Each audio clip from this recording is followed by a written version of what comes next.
Hi, I'm Arad Sinha from my smart class 10th students. Now let us start with chemistry.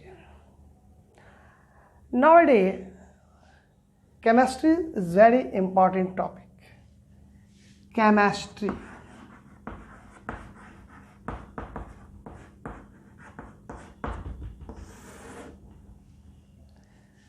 At first, this topic is started as basic concepts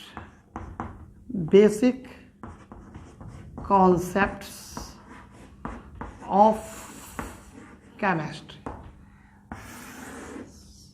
मैं तो कहूँगा सारे बच्चे copy pen लेकर बैठ जाएं, note down भी करें। जो जो इम्पोर्टेंट बातें हैं मैं समझाने जा रहा हूँ। ये बेसिक्स क्लास आज का पकड़ कर लेते हैं, फिर नेक्स्ट क्लास में आपके जो टॉपिक्स हैं एनसीईआरटी के वो स्टार्ट होंगे। पहले हमको समझना पड़ेगा कि कंसेप्ट, बेसिक कंसेप्ट केमिस्ट्री का क्या है, एसिड बेस क्या है, सॉल्ट्स क्या हैं, एटम्स क्या है, मॉलिक्यूल्स क्या हैं, आयंस क्या हैं, रिएक्शंस क्या हैं, इक्वेशंस क्या हैं। Then we have discussed today about the topics in chemistry for class 10th। जैसे एट फर्स्ट हम लोग एक बात करते हैं। सबसे पहले हम लोग बात करेंगे एटम्स एंड आयंस।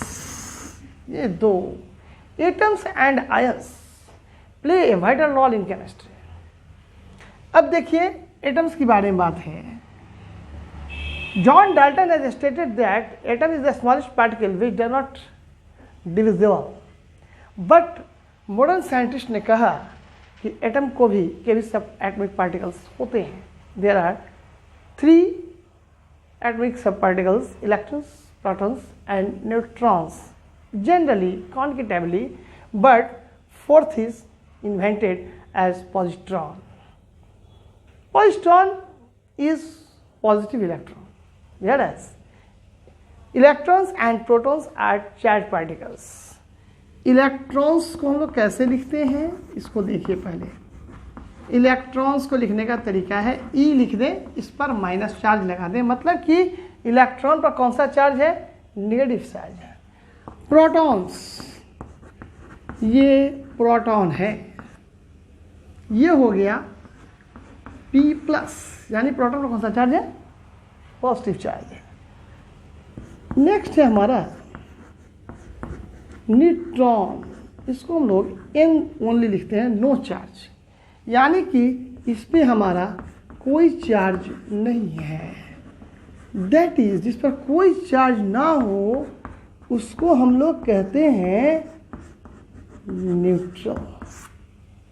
ठीक है। तो इलेक्ट्रॉन पर कौन सा चार्ज है, माइनस चार्ज है। प्रोटॉन पर कौन सा चार्ज है, पॉजिटिव चार्ज है। न्यूट्रॉन पर कौन सा चार्ज है, नो चार्ज। यानी अगर ये चार्जलेस है तो हम इसको क्या कहेंगे, न्यूट्रल कहेंगे। Very simple. न्यूट्रल मीन्स, देखिए मैथमेटिक्स में आप जब माइनस प्लस को लाते हैं तो वैल्यू क्या होता है, 0। अगर आप कहें -4 and +4, both are cancelled, value is 0। Just like mathematics की तरह यहाँ भी बात होती है कि माइनस और प्लस में जो इलेक्ट्रॉन का मैग्नीट्यूड है या प्रोटॉन्स का मैग्नीट्यूड है, आप कहेंगे मैग्नीट्यूड क्या होता है। मैग्नीट्यूड एक फिजिकल क्वांटिटी है। जैसे कि इलेक्ट्रॉन के चार्ज को हम लोग मेजर करते हैं कूलम में। आपको सीधी सीधी बात कहें, आलू लाना है, किस में लाएंगे, केजी में। आपसे कोई कहे कि केला लाना है, जाइए आप 4 किलो केला लाइए और 5 दर्जन आलू, हंसी आएगी ना, लाफिंग मैटर। बिकॉज आप जानते हैं कि आलू का जो यूनिट है वो केजी है और केला बनानास का जो यूनिट है वो डजन है। तो हर चीज़ का यूनिट अलग अलग होता है। इसी प्रकार इलेक्ट्रॉन का चार्ज क्या हो जाता है, कूलम में। प्रोटॉन का भी चार्ज किस में होता है, कूलम में। इनके चार्जेस जो होते हैं, इसके जो मैग्नीट्यूड है वो क्या है, कूलम्ब, जिसको कि हम लोग लिखते हैं ऐसे, यूं, सी। प्रोटॉन का भी जो चार्ज है किस में होगा, कूलम में ही होगा, ये भी लिखेंगे सी। बट ये चार्ज का जो मैग्नीट्यूड है वो माइनस होगा, इसके चार्ज का जो मैग्नीट्यूड होगा वो क्या, प्लस होगा। ठीक है। इसमें कहीं कोई दिक्कत किसी को समझने के लिए नोट डाउन भी कर सकते हैं इसको। नेक्स्ट अब आते हैं देखिए, अब हम लोग आते हैं क्या कंडीशंस होते हैं एटम्स के। एटम में एक न्यूक्लियस होता है जिसमें प्रेजेंट होते हैं प्रोटॉन्स एंड न्यूट्रॉन्स। तो न्यूट्रॉन तो हम जानते हैं कि नो चार्ज, लेकिन प्रोटॉन पर चार्ज कौन सा है? प्लस, इसलिए न्यूक्लियस पर कौन सा चार्ज होगा? Plus charge.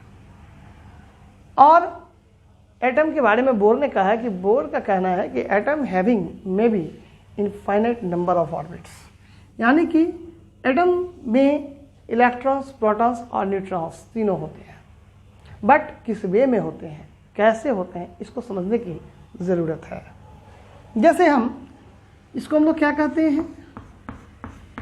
Nucleus, which is the central part of atom. ये क्या है?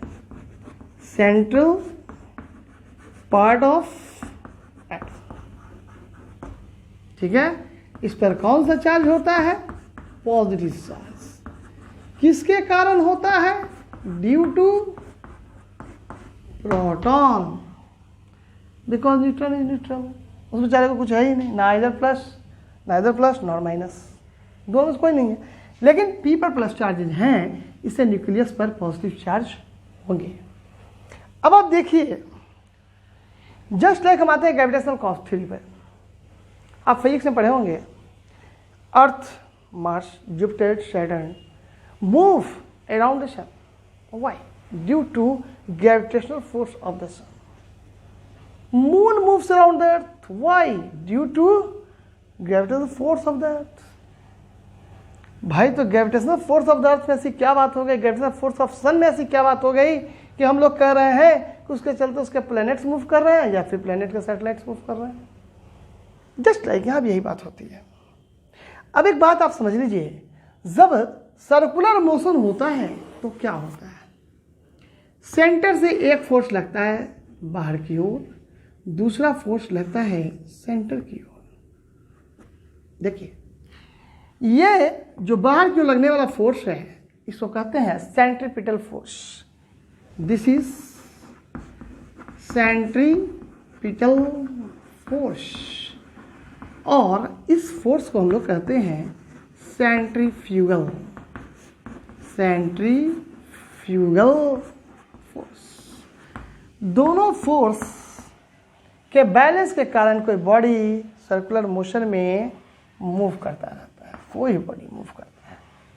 ठीक है, अगर आप साइकिल चला रहे हो, मान लो आप साइकिल चला रहे हो तो कैसे चलाओगे भाई? साइकिल चलाओगे तो क्या है, स्ट्रेट बॉडी रख के ऐसे एकदम साइकिल चलेगा? ऐसे ऐसे कर साइकिल चलेगा? एकदम गोल गोल गोल गोल गोल गोल गोल गोल क्या मूव कर लेंगे? नो, आपका शरीर क्या होगा? इंक्लाइंड हो जाएगा। इंक्लाइंड मीन्स ऐसे, ये साइकिल चलेगा ना आपका, ये राउंडिंग होगा। दैट मीन्स कि आप भी फोर्स लगा रहे हो सेंटर की ओर, सेंटर भी लगा रहा है आपकी ओर।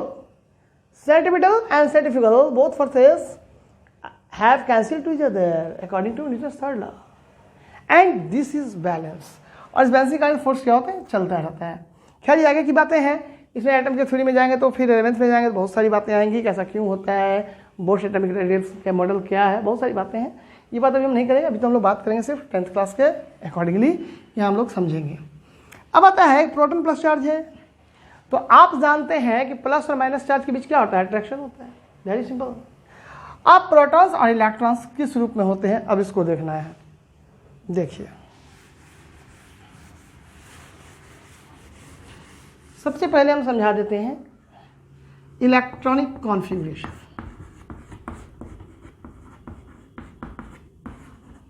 इलेक्ट्रॉनिक कॉन्फ़िगरेशन, इलेक्ट्रॉन की व्यवस्था कैसे होती है एक एटम में।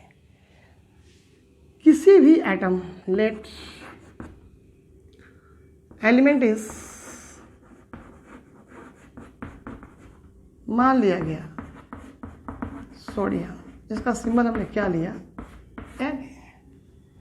इसका एटॉमिक नंबर है 11। ठीक है, अब अकॉर्डिंग टू बोर,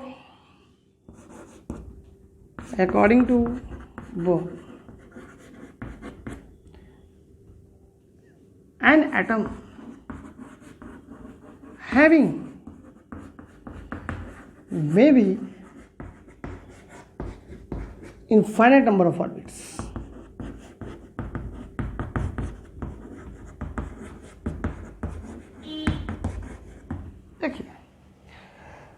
देखिए इसका मतलब ये नहीं कि हर एटम के इनफाइनाइट ऑर्बिट्स होते हैं, ऐसी कुछ बात नहीं है। नंबर ऑफ ऑर्बिट्स 6 भी होते हैं, बट ये कहता है कि इनफाइनाइट ऑर्बिट्स भी हो सकते हैं, बिकॉज एटॉमिक नंबर पर डिपेंड करता है कि उनके ऑर्बिट्स कितने होंगे। How many number of orbits, it depends on how many number of orbit depends on number of electrons and their arrangement, which is called electronic configuration.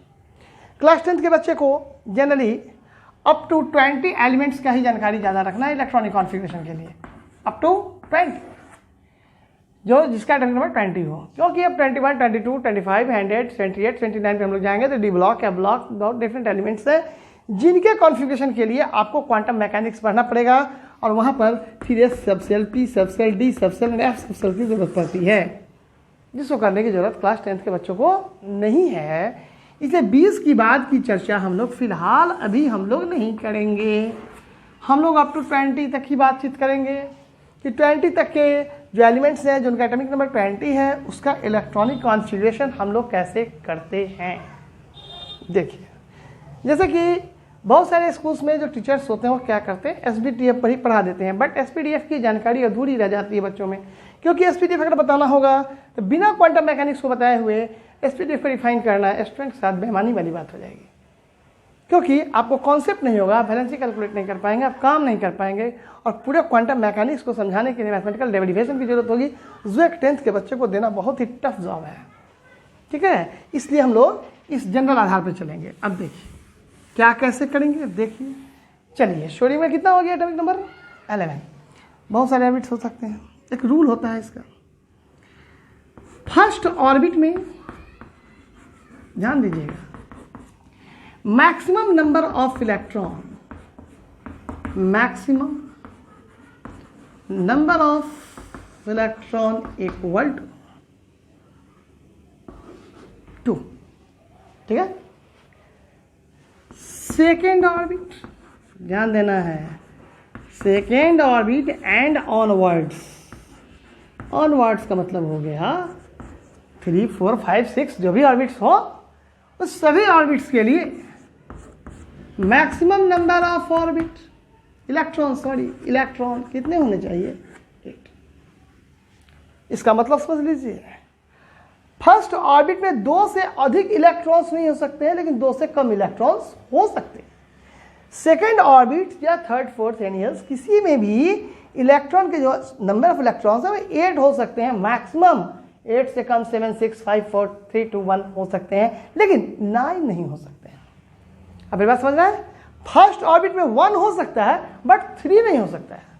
Second and other orbits में हम 7, 6, 1 तक जा सकते हैं but 9 नहीं ले सकते हैं। मजबूरी को समझ रहे हैं ना, मेरी यहाँ जो टर्म्स है उसकी बातों को समझने की जरूरत है। 8 तक हम जा सकते हैं, 8 मैक्सिमम इलेक्ट्रॉन्स ले सकते हैं, इससे कम ले सकते हैं बट 8 से ज़्यादा नहीं ले सकते हैं। बस समझ रहे हैं। अब फर्स्ट ऑर्बिट में 2 ले सकते हैं, 2 से ज़्यादा नहीं ले सकते बट 2 से कम ले सकते हैं। ठीक है, this means maximum number of electrons in the particular orbit. अब देखिए कैसे करेंगे इसको हम लोग, बहुत आसानी से करेंगे। अब सोडियम में क्या आ रहा है आपका 11, चलिए हम ले लेते हैं। ओके, देखिए अब देखिए इसका मतलब क्या हुआ, ये तो न्यूक्लियस है, आप लोग समझ रहे हैं। अब देखिए इसके डिफरेंट ऑर्बिट्स हो सकते हैं जिसमें इलेक्ट्रॉन्स मूव कर रहे हैं। सवाल इलेक्ट्रॉन्स क्यों मूव कर रहे हैं बता रहे हैं।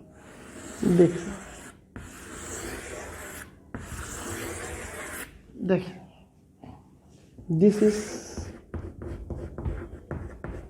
न्यूक्लियस, इसको आप केसेल भी कह सकते हैं या इसको हम लोग फर्स्ट ऑर्बिट भी कह सकते हैं। ऑर्बिट को ही सेल भी कहते हैं, ऑर्बिट को ही हम लोग सेल भी कहते हैं। अब आते हैं सेकंड एल सेल, तीसरा हो गया एम सेल और चौथा हो गया एन सेल।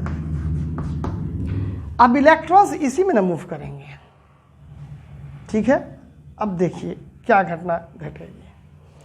आप इधर जगह है ना, देखिए हम एक काम करते हैं, सोडियम 11, ठीक है। हमने पहले लिखा KCl, LCl, MCl, NCl। देखिए अब क्या होगा, ध्यान दीजिएगा। फर्स्ट ऑर्बिट है, ये सेकंड ऑर्बिट है, ये थर्ड ऑर्बिट है, ये फोर्थ ऑर्बिट है। Very clear. अब देखिए फर्स्ट ऑर्बिट में आपने मैक्सिमम इलेक्ट्रॉन कितना रखा था, याद है, 2। पहले क्या करेंगे, मैक्सिमम इलेक्ट्रॉन को भरने की कोशिश करेंगे। चलिए, तो फर्स्ट सेल में मैक्सिमम कितना माने थे हम लोगों ने, 2। सेकंड में कितना माने थे, 8, याद रहे। पहले पूरा पूरा भरेंगे 8। अब देखिए मैं इसमें भी भर दिया 8, नो प्रॉब्लम, क्योंकि मैक्सिमम इलेक्ट्रॉन तो हो सकता है 8 ना, थर्ड में भी। अब हुआ क्या है, देखिए 2 8 10, 10 और 10 और 8 कितना हो गया, 18। बट आपको चाहिए क्या, 11। पहले हम फुल भरे ना, पहले पूरा पूरा भर दिया, लेकिन तीसरे में जैसे ही पूरा भरे हम देखें कि 11 को ये 11 को क्रॉस कर रहा है। तो क्रॉस नहीं कर सकते कि भाई साहब, क्योंकि क्रॉस इसलिए नहीं कर सकते क्योंकि 11 को बाइंड करेंगे तो एटॉमिक नंबर ही हमारा निकल जाएगा ना, इसलिए एटॉमिक नंबर को ध्यान में रखते हुए हमको फुलफिल करना है। तो अब देखिए, चलिए 10 तक तो आई एम राइट, ये भी सही है, ये भी सही है। बट 8 में क्यों इसका कारण हो गया, देखिए अभी 8 मैक्सिमम इलेक्ट्रॉन भर दिया हमने, 8 18 आ गया। चलिए भाई इसको हटा देते हैं, ये कट गया, दिस इज कट, 8 कट गया, हटाइए। अब आते हैं, देखिए अब कितना डाल दें कि 11 आ जाए। पहले पूरा पूरा भर दिए, पहले फुल भरेंगे। अब देखेंगे कि उसके बाद 8 नहीं डालेंगे तो कितना डालें, 1 डाल सकते हैं। हमने क्या कहा था, मैक्सिमम इलेक्ट्रॉन 8 हो सकता है, बट कम संख्या उसके हो सकते हैं, बट 8 से ज़्यादा नहीं हो सकते हैं। अब आप ऐसा नहीं करेंगे 2 की जगह 2 के बाद 9 कर देंगे, ऐसा नहीं होगा। 9 नहीं होगा, फर्स्ट ऑर्बिट 3 भी नहीं होगा। 2 8 पहले हम फुल फिल किया, फुल इलेक्ट्रॉन को फिल किया, उसके बाद देखा लास्ट में जब फुल किया तो देखा क्या, ये इसको क्रॉस कर रहा है, इसको क्रॉस नहीं करने देते। तो लास्ट में जाके देखेंगे इससे कम कितना आ रहा है भाई, 1 आ गया। दैट मीन्स इसके कितने ऑर्बिट्स हो गए, डिफाइन कर रहे हैं ना आप, 1 ऑर्बिट, 2 ऑर्बिट, 3 ऑर्बिट डिफाइन करता है। फर्स्ट ऑर्बिट है, सेकंड ऑर्बिट है, थर्ड ऑर्बिट है सोडियम। अब देखिए सोडियम में कितने इलेक्ट्रॉन थे, फर्स्ट ऑर्बिट में 2 थे ना। चलिए 2 इलेक्ट्रॉन यहाँ डाल दीजिए। अब सेकंड ऑर्बिट कितने इलेक्ट्रॉन्स थे, 8 से डाल दीजिए, 2 3 4 5 6 7 8, लास्ट में कितना आ गया, 1, खत्म। इसके 3 ही ऑर्बिट्स हुए, first orbit 2 electron, second orbit 8 electrons, third last orbit नहीं। यानी कि सोडियम के कितने ऑर्बिट्स हो गए, 3। There are 3 orbits. इसे सोडियम का स्ट्रक्चर में कैसे ड्रॉ करेंगे, 1 2, ये हो गया न्यूक्लियस 1 2 3। तो इसमें हो गया 2 इलेक्ट्रॉन, इसमें 1 2 3 4 5 6 7 8, लास्ट में 1 इलेक्ट्रॉन। ये किसका एटॉमिक स्ट्रक्चर हो गया हमारा, सोडियम का इलेक्ट्रॉनिक कॉन्फ़िगरेशन से देखिए। बात तो समझ गए। अब देखिए ये तो आप ऑर्बिट का बात समझ गए हैं, ऑर्बिट कैसे डिफाइन करते हैं उसको समझ गए, इलेक्ट्रॉनिक कॉन्फ़िगरेशन करके ऑर्बिट को कैसे डिफाइन करेंगे किसी भी एलिमेंट के एटॉमिक नंबर में, उसको हम लोग समझे। अब हम लोग सेकेंडली किसी भी एलिमेंट को लेके 20 तक देख सकते हैं, हम लोग कैसे डिफाइन करेंगे उसको देखिए।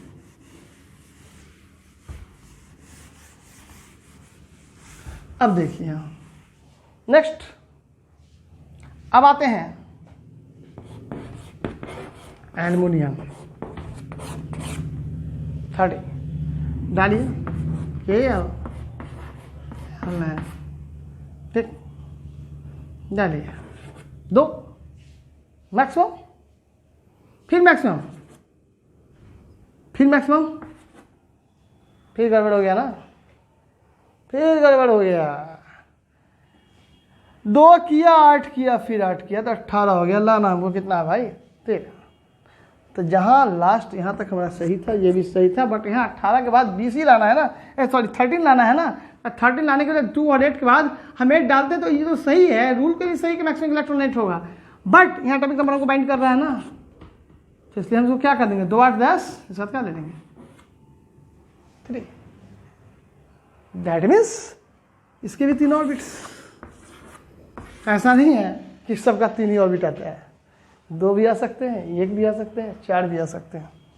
देखिए जैसे अब हम ले रहे हैं कैल्शियम 20 KLMN 2 8 10। देखिए तीसरा भी डांट आ गया ना, 2 8 10 8 18 13 तक तो जा रहा है ना, 20 का एक्सीड नहीं कर रहा है, 18 तक तो है।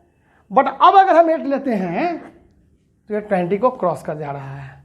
2 8 10 10 8 18 क्लियर। तो अब इसको हम लोग क्या कर देंगे,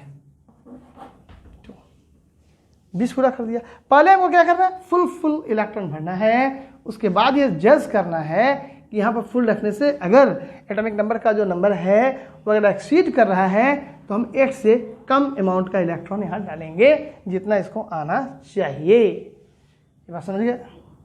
पोटेशियम है, आप लोग भी करके देखो, के है, एल है, एम है, एन है, 2 क्लियर। 8 10 हो गया, 8 ये भी सही है, 10 है, 19 से नीचे है। हाँ अब 19 का मामला आ गया था। 2 8 10 8 18 अब कितना चाहिए भाई, 1 चाहिए, 1 चाहिए तो 1 डाल दिया। कितना ऑर्बिट्स है, 4। और लास्ट सेल के जो ऑर्बिट्स होते हैं उसको हम लोग क्या कहते हैं, this is called outer most orbit. Outer most orbit होते हैं, जो लास्ट ऑर्बिट होते हैं उसको हम लोग कहते हैं आउटर मोस्ट ऑर्बिट। अब देखिए, अब आते हैं हम लोग, ये तो समझ गए इलेक्ट्रॉनिक कॉन्फ़िगरेशन हम लोग कैसे करते हैं। अब आइए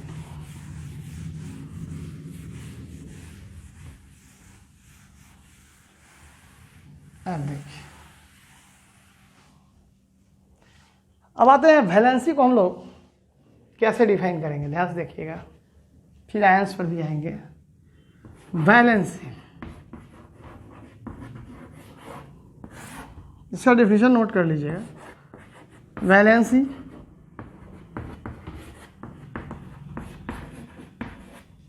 is the combining capacity of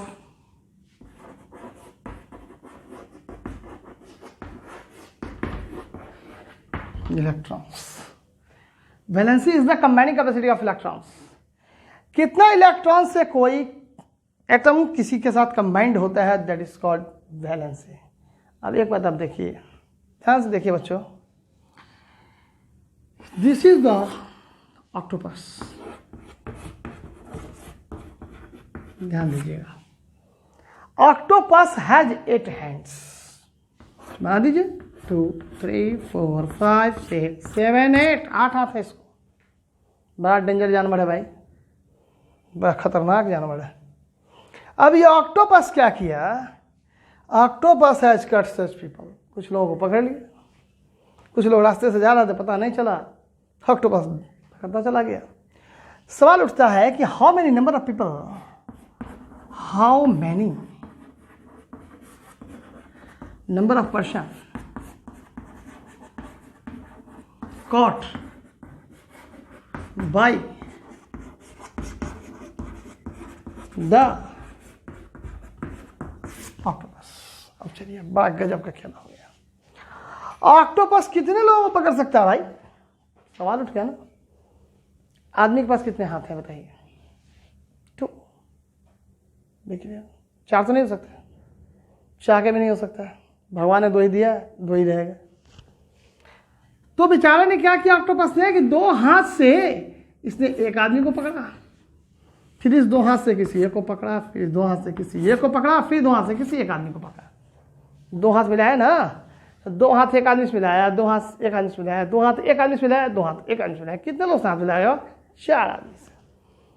चलिए अब हम कहते हैं रेशियो निकालिए। 8 हैंड्स किसका है भाई, ऑक्टोपस। आदमी के हाथ कितने हो गए? 2 हैंड्स।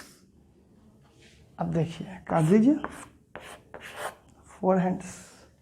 रेशियो क्या आया आपका? यानी कि 4 की पावर किसकी थी?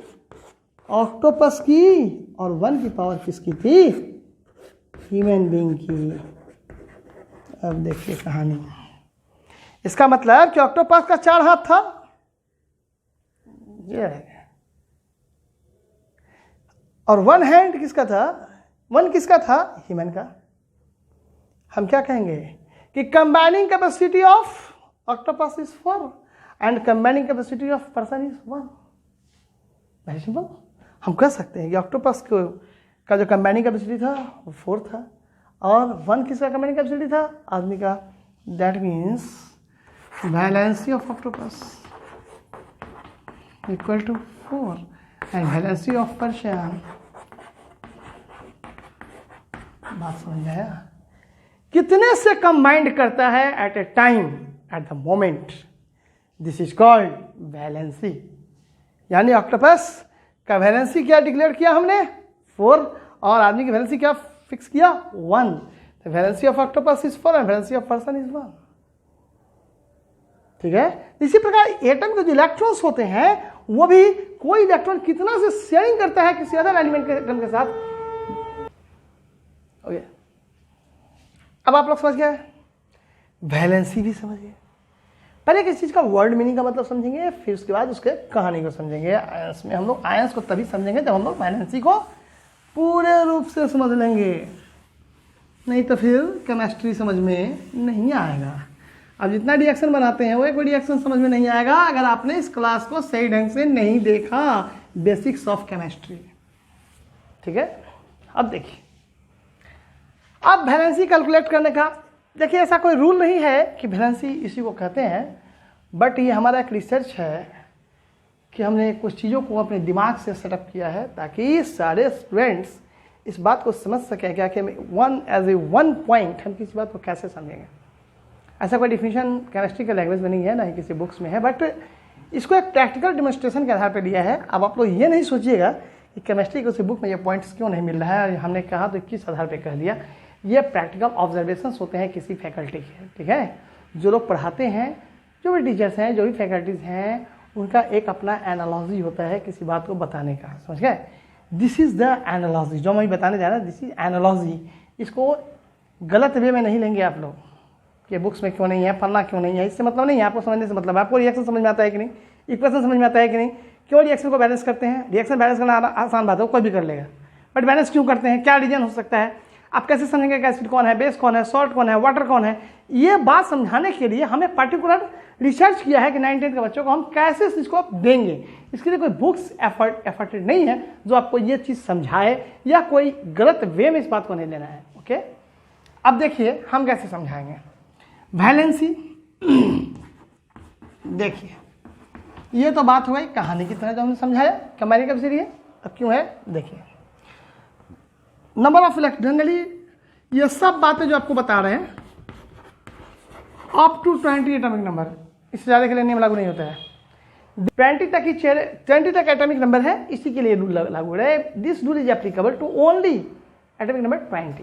ध्यान रहे। अब देखिए वैलेंसी में हम लोग कैसे निकालते हैं। Number of electrons in outer most orbiter, ये आपको बताए थे ना, last orbit, outer most orbit equal to, अगर 1 हो, 2 हो, 3 हो,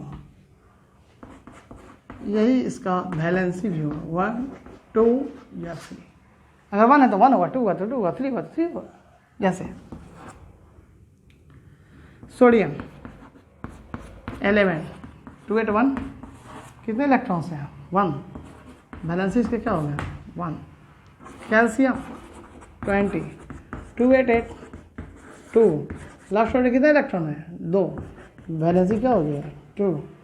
आपने कहा है एल्युमिनियम 13, 2 8 3, लास्ट में कितना आ गया?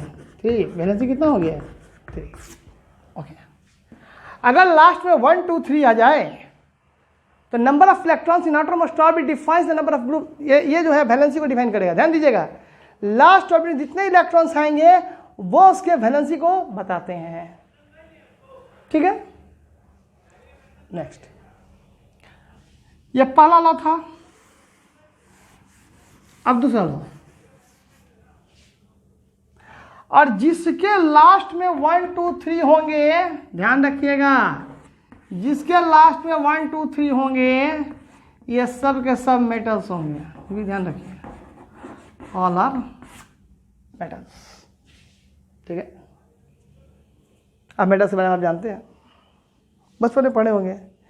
Metals are hard, metals are sonorous, metals are malleable, malleability factor आता है। तो ये आप देखिए कि हर, लेकिन all metals are not malleable. Magnesium cadmium जो होता है वह क्या है, एक फीता है, लैटन का फीता आपने देखा, लैटन फीता, बस जस्ट लाइक मैग्नीशियम का फीता, उसको लोग मैग्नीशियम रिबन कहते हैं। तो वो रिबन तो सॉलिड नहीं है, वो तो मैलेबल नहीं है, उसको पीट पाट कर लंबा चौड़ा तो नहीं कर सकते हैं, बट आयरन शीट को कर सकते हैं, गोल्ड को कर सकते हैं, चांदी को कर सकते हैं। दो जैन मेटल्स जिसका वैलेंस जी 1 2 3, यानी जिसका आउटरमोस्ट ऑर्बिट में इलेक्ट्रॉन 1 2 3 आए हैं, वो दे आर कॉल्ड मेटल्स। ठीक है, सेकेंडली आते हैं, देखिए number of electrons in outermost orbit, in outermost orbit is greater than 3, is greater than 3। अब कहता है कि नंबर ऑफ इलेक्ट्रॉन अगर आउटरमोस्ट ऑर्बिट, लास्ट ऑर्बिट में अगर 3 से ज़्यादा हो जाएं, तब वैलेंसी निकालने का क्या फॉर्मूला होगा भाई, तो 8 minus number of electrons in outermost orbit, in outermost orbit. चलिए, वैलेंसी अगर लास्ट ऑर्बिट में 3 से ज़्यादा इलेक्ट्रॉन से तब ये रूल लागू होता है। चलिए, इसको थोड़ा मिटाते हैं, इसको नोट करना हो तो कर लीजिए थोड़ा सा, मैं टाइम दे देता हूँ 1 to 2 मिनट्स। यहाँ पे स्क्रीनशॉट ले सकते हैं, रोक सकते हैं, ओके, स्क्रीनशॉट भी ले सकते हैं, ये तो आपके ऊपर डिपेंड करता है। अब देखिए, जो हमने लॉ बताया 300 को क्या होना चाहिए, ज़्यादा। देखिए, नाइट्रोजन 7 क्या होगा, 2 5, 2 के बाद 8 लाएंगे तो कितना होगा, 10 हो जाएगा ना। 2 के बाद क्या लाएंगे इसको, 5। बात समझ रहे हैं, 2 के बाद 8 क्यों नहीं लाए, बिकॉज की 7 लाना है, 5। तो 2 ऑर्बिट हुआ, लास्ट ऑर्बिट कितने इलेक्ट्रॉन्स हैं, 5।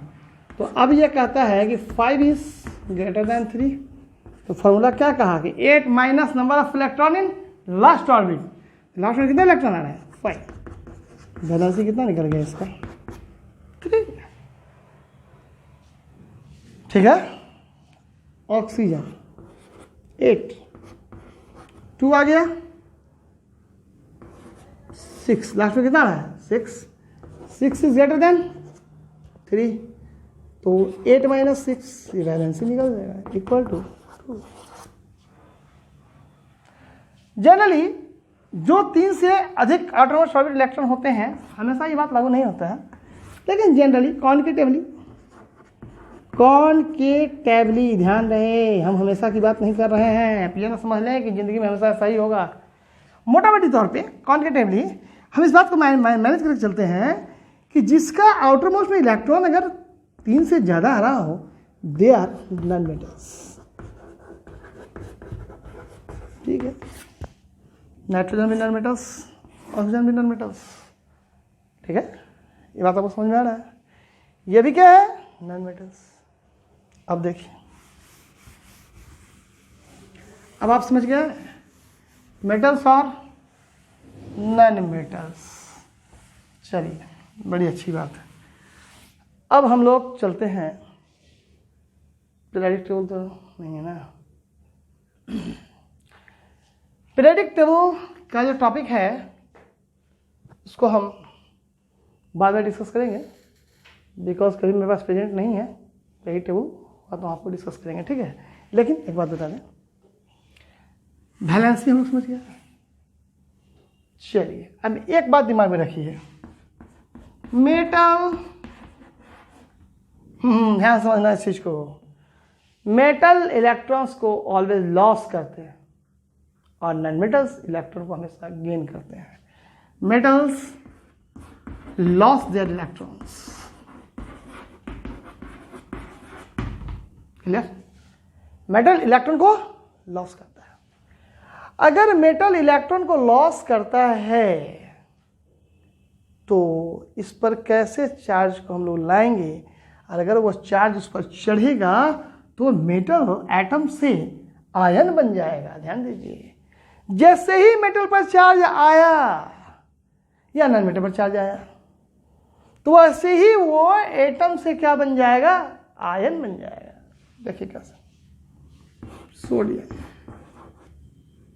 ठीक है। एक बात और है, इसमें कंडीशन है, की to losses their electrons as per their valency. ध्यान रहे, वैलेंसी जितना है उससे ज्यादा लॉस या गेन वो नहीं कर सकते हैं, लॉस नहीं कर सकते हैं, इस बात को दिमाग में रखना है। हाँ, वैलेंसी से ज्यादा लॉस वो नहीं कर सकते हैं, ना ही उससे ज्यादा ना ही उससे कम, ठीक, नाइदर लेस नॉट ग्रेटर। अब सवाल उठता है, सोडियम कितना है यहाँ, 11, कॉन्फ़िगरेशन कीजिए, 281 आएगा ना जी, 281 आएगा आपके पास। देखिए 2 8 10 1 11। तो आप जो है वैलेंसी किसको कहते हैं, 1 2 3 का लास्ट में तो वैलेंसी है ना, ठीक है। कितना इलेक्ट्रॉन लॉस कर सकता है, 1, नो डाउट 1 इलेक्ट्रॉन लॉस करेगा। अब देखिए सोडियम 11 है, एक चीज को थोड़ा बताना मैं भूल गया, सॉरी, बता रहा है, ये बात समझ गए, थोड़ा सा 1 मिनट एक बात बताना भूल गया। एटॉमिक नंबर क्या है ये जानना बहुत जरूरी है। एटॉमिक नंबर का मतलब भूल के ही मत समझिएगा कि नंबर ऑफ इलेक्ट्रॉन्स, जबकि बच्चा ये समझता है कि एटॉमिक नंबर के आधार पर इलेक्ट्रॉनिक कॉन्फ़िगरेशन करते हैं। तो भाई आप कैसे सर कह रहे हैं कि atomic number number of protons होगा, बड़ा गजब बात है। Atomic number depends upon number of protons. देखिए बड़ा गजब खेल हो गया भाई, एटॉमिक नंबर डिपेंड करता है नंबर ऑफ प्रोटॉन्स पर। तो भाई आप कहेंगे सर आप तो कमाल कर दिए महाराज, गजब हाल कर दिया आप, तो ये क्या कह रहे हैं सर कि नंबर ऑफ प्रोटॉन अगर एटॉमिक नंबर तो उसके आधार पर इलेक्ट्रॉनिक कॉन्फ़िगरेशन कैसे कर दिया। भाई बात सही है, आपका कहना भी सही है, आप भी रॉन्ग नहीं हो कि एटॉमिक नंबर जब प्रोटॉन पे डिपेंड करता है या नंबर ऑफ प्रोटॉन्स को हम एटॉमिक नंबर कहते हैं, तो हम कैसे इलेक्ट्रॉनिक कॉन्फ़िगरेशन कर सकते हैं। बड़ी अच्छी बात है, इस चीज़ को देखिए था सर, इस चीज़ को समझ लीजिए, बड़ा इंटरेस्टिंग बात है। देखिए प्लस और माइनस चार्जेस जब तक इक्वल नहीं होंगे न्यूट्रल नहीं होगा, यानी plus equal to minus, condition क्या हुआ, न्यूट्रल, ठीक है। And atom is neutral, atom is neutral, atom क्या है, न्यूट्रल है। अब न्यूट्रल है तो कैसे, तो न्यूट्रल इसलिए है कि जितना इलेक्ट्रॉन्स है उतना ही प्रोटॉन्स है। अगर ये x इलेक्ट्रॉन है तो ये x प्रोटॉन होगा, बात समझा रहा है। x नंबर ऑफ इलेक्ट्रॉन है तो x नंबर ऑफ प्रोटॉन्स होगा। अच्छा, अब रामायण कहाँ क्लियर होता है उसको भी देख लीजिए। अब देखिए इलेक्ट्रॉन पर चार्ज कितने होते हैं, ध्यान दीजिएगा, -1.6 into 10⁻⁻19 coulomb, it is the charge of electron, 1 electron. अब आता है एक प्रोटॉन पे जो चार्ज होता है वह +1.6 into 10⁻⁻19 coulomb, magnitude is same but sign is opposite. ध्यान दीजिएगा, इलेक्ट्रॉन पर जो चार्ज है वो क्या है, माइनस, प्रोटॉन पर जो चार्ज है वो क्या है, प्लस, जबकि दोनों का मैग्नीट्यूड क्या है, सेम।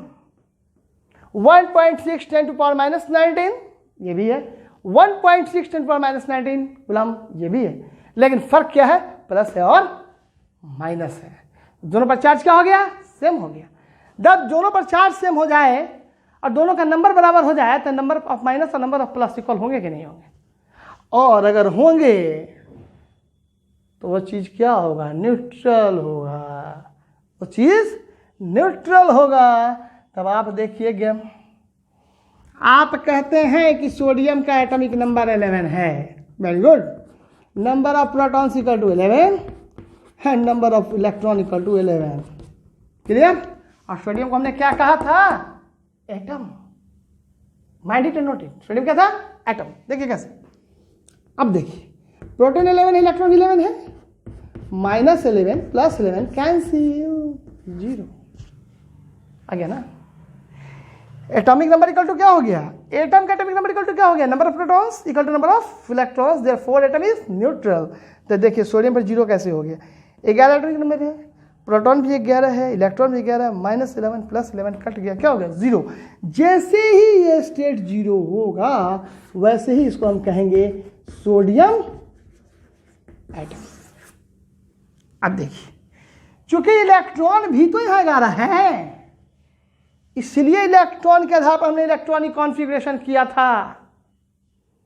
अब बात समझ में आया कि एटॉमिक नंबर होता है नंबर ऑफ प्रोटॉन्स, लेकिन एटम के कंडीशन में प्रोटॉन्स इलेक्ट्रॉन्स इक्वल होते हैं, इसलिए अगर प्रोटॉन्स 11 है तो इलेक्ट्रॉन भी 11 है, इसलिए इलेक्ट्रॉनिक कॉन्फ़िगरेशन किस पे डिपेंड करेगा, number of electrons, not protons. ये बात आपको समझ में आ गया। अब देखिए, अब यहां क्या होगा, हमने बताया था कि कोई भी मेटल इलेक्ट्रॉन लॉस करेगा एज पर देयर वैलेंसी। अब देखिए तो सोडियम का वैलेंसी हमने क्या निकाला था, वैलेंसी सोडियम का क्या था, 1। अब देखिए जरा ध्यान से, 11 है, इलेक्ट्रॉन भी है 11, प्रोटॉन भी है 11। कभी भी एटम प्रोटॉन्स को लॉस नहीं करता है, इलेक्ट्रॉन को लॉस करता है, बिकॉज रीजन है कि mass of proton is very very very greater then mass of electron. ध्यान दीजिएगा, क्योंकि प्रोटॉन का जो मास है बहुत ज्यादा है किसके कंपेरेटिवली, इलेक्ट्रॉन। इधर प्रोटॉन का लॉस अगर होता है तो एटम की स्टेबिलिटी डिस्टर्ब हो जाएगी, बिकॉज की mass of atom depends upon nucleus of the atom in which proton is present, ठीक है। और एटॉमिक मास इक्वल होता है mass of proton plus mass of neutron. Electron का मास बहुत नेग्लिजिबल है, इसलिए काउंटिंग नहीं किया जाता है, इसलिए इलेक्ट्रॉन के लॉस से गेन करने से एटम की स्टेबिलिटी पर कोई असर नहीं पड़ता है, लेकिन प्रोटॉन का लॉस से गेन करना इतना आसान नहीं होगा। लॉस से गेन किसका होगा, इलेक्ट्रॉन का। अब देखिए इलेक्ट्रॉन 11 प्रोटॉन 11 है, ठीक, तो आपने वैलेंसी निकाला था 2 8 1, लास्ट वैलेंसी कितना है 1। तो जितना वैलेंसी होगा वहीं इलेक्ट्रॉन का लॉस कर सकता है। चलिए एक इलेक्ट्रॉन का लॉस करा दिया हमने। अब कहानी देखिए, सोडियम 1 इलेक्ट्रॉन लॉस, जैसे ही लॉस किया इलेक्ट्रॉन कितना हो गया 10, तो प्रोटॉन कितना हो गया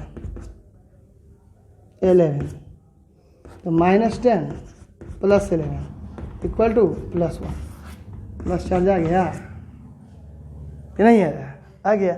जैसे ही चार्ज लग गया ये सोडियम आयन हो गया, और ये जो है ये सोडियम एटम हो गया, ये सोडियम एटम हो गया, ये सोडियम आयन हो गया, sodium atom sodium ion. Electron 11 था, प्रोटॉन भी 11 था, एक इलेक्ट्रॉन का लॉस किया तो इलेक्ट्रॉन तो 10 हो गया, लेकिन प्रोटॉन का लॉस नहीं हुआ, इसलिए प्रोटॉन कितना रह गया 11। तो -10 + 11 वैल्यू कितना आ गया +1। ये सोडियम पर क्या कौन सा चार्ज चला गया, पॉजिटिव चार्ज। यानी कि मेटल ही ऐसा काम कर सकता है। तो मेटल अपने वैलेंसी के हिसाब से इलेक्ट्रॉन को लॉस कर सकता है, और मेटल अगर अपने वैलेंसी के हिसाब से इलेक्ट्रॉन को लॉस करता है तो मेटल पर कौन सा चार्ज आएगा, एक्वायर करेगा positive charge. Therefore we say metal is always electropositive. Note it and mind it. Note कर लीजिए इस बात को कि metals are electropositive because they attain only and only positive charge due to loss of electrons. ठीक है, इसलिए metal क्या हो गया, इलेक्ट्रॉन को लॉस किया, मेटल पर कौन सा चार्ज आ गया, पॉजिटिव चार्ज आ गया। बात क्लियर हो गया।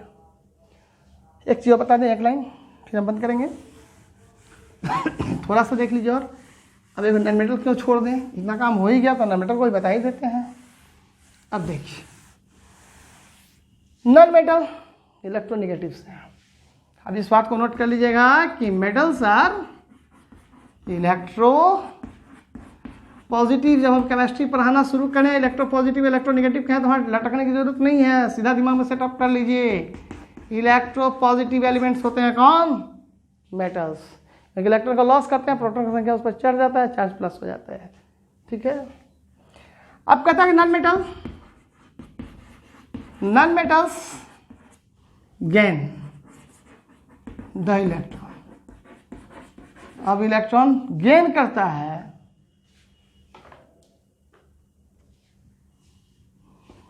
As per there valence. अब नॉन मेटल इलेक्ट्रॉन को गेन करता है जितना उसका वैलेंसी होता है। चलिए हम आते हैं ऑक्सीजन 8 2 6 3 से ज़्यादा है, वैलेंसी 8 - 6 = 2। कितना इलेक्ट्रॉन का गेन करेगा? 2। 8 का मतलब हम क्या समझेंगे? प्रोटॉन भी 8 है, इलेक्ट्रॉन भी 8 है, -8 + 8 कैंसिल, क्या बचा जी? 0। इसलिए क्या है, ऑक्सीजन जो है ये एटॉमिक फॉर्म में है। ठीक है। लेकिन अब ये ऐड करता है कितने को? 2 इलेक्ट्रॉन। ऑक्सीजन का इलेक्ट्रॉन कितना हो गया? 8 था ना, 6 हो गया। प्रोटॉन तो 8 ही रह गया ना, तो -6 + 8 सॉरी 6 ऑक्सीजन का जो है 8 है ना, 8 है, तो इसके इलेक्ट्रॉन बढ़ गए ना 10, और प्रोटॉन कितने रह गए? 8। क्यों 10 हो गया? 1-2 इलेक्ट्रॉन ले लिया, इलेक्ट्रॉन कितना हो गया? 10। तो -10 + 8 = कितना हो गया? -2। इलेक्ट्रॉन का कितना टाइम आ गया? -2। अब ये ऑक्सीजन क्या हो गया? आयन हो गया। इसलिए हम कहेंगे नॉन मेटल्स आर इलेक्ट्रोनेगेटिव। जितने नॉन मेटल्स होंगे दे आर इलेक्ट्रोनेगेटिव, क्योंकि इलेक्ट्रॉन को एक्वायर करते हैं, इलेक्ट्रॉन को अपने ऊपर लेते हैं। अब देखिए ये फाइनल स्टेटमेंट को लिख रहे हैं। Therefore, we say non-metals are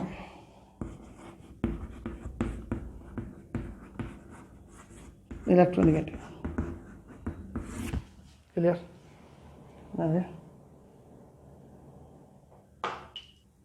thank you.